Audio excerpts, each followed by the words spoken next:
తాకట్లో ఉన్న మీ బంగారాన్ని విడిపించి ఆ రోజు ఆన్లైన్ రేటుకి కొంటాం. Sharma gold company. పెళ్లై పట్టుమని 10 రోజులు కాకముందే భర్తకు దూరమై పుట్టెడు శోకంలో ఉంది ఆ యువతి.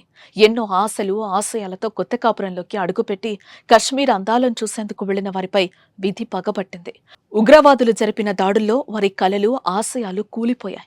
కళ్ల ముందే భర్తను కాల్చి చంపేస్తుంటే ఆ భార్య గుండె ఎంతలా తల్లడిల్లి ఉంటుందో అర్థం చేసుకున్న యావత్ భారతదేశం ఆమెకు అండగా నిలుస్తోంది. ఆమె కన్నీరు తుడిచే శక్తి లేకపోయినా అండగా ఉండేందుకు ముందుకొస్తోంది. ఇలాంటి టైంలో ఆ యువతిపై ట్రోలర్స్ నీచపు మాటలతో రెచ్చిపోయారు. ఓ ఆడబిడ్డ అనే విషయం మరచి అడ్డు అదుపు లేకుండా ట్రోలింగ్ కు తెరలేపారు. దీంతో ట్రోలర్స్ మీరు మనుషులేనా అంటూ జనం ఆగ్రహం వ్యక్తం చేస్తున్నారు.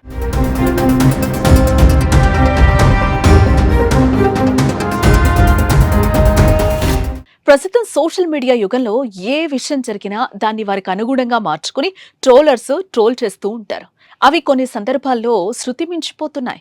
ఇప్పుడు హిమాన్షి నర్వాల్ విషయంలో కూడా అదే జరిగింది.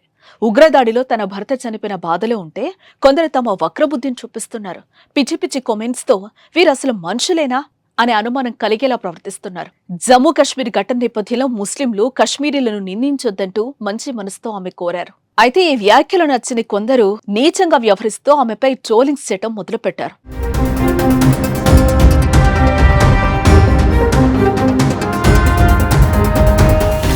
అయితే తాజాగా ఏ విషయంపై జాతీయ మహిళా కమిషన్ సీరియస్ అయింది.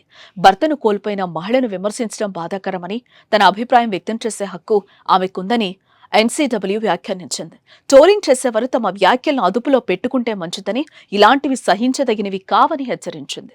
జమ్మూ కశ్మీర్ దాడి తర్వాత ఆమె మొదటిసారిగా బహిరంగంగా చేసిన వ్యాఖ్యలు ఇప్పుడు ఆమెపై ట్రోలింగ్ కు కారణమయ్యాయి. ఈ ఘటన నేపథ్యంలో ముస్లింలు కశ్మీరీలను నిందించొద్దని ఆమె దేశానికి విజ్ఞప్తి చేశారు. దేశం మొత్తం వినయ్ కోసం ప్రార్థించాలని ఆమె కోరారు.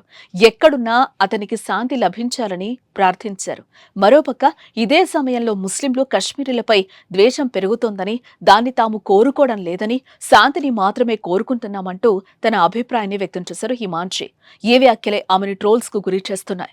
ఇక ఇదిలా ఉంటే ఉగ్రవాద దాడికి కొన్ని రోజుల ముందు వివాహం చేసుకున్న లెఫ్టినెంట్ వినయ్ నర్వాల్, హిమాన్షి జంట తమ హనీమూన్ కోసం కశ్మీర్ కు వెళ్లారు. పహల్గాంలో ఈ 26 ఏళ్ల ఈ నావీ అధికారితో పాటు 26 మంది దారుణ హత్యకు గురయ్యారు.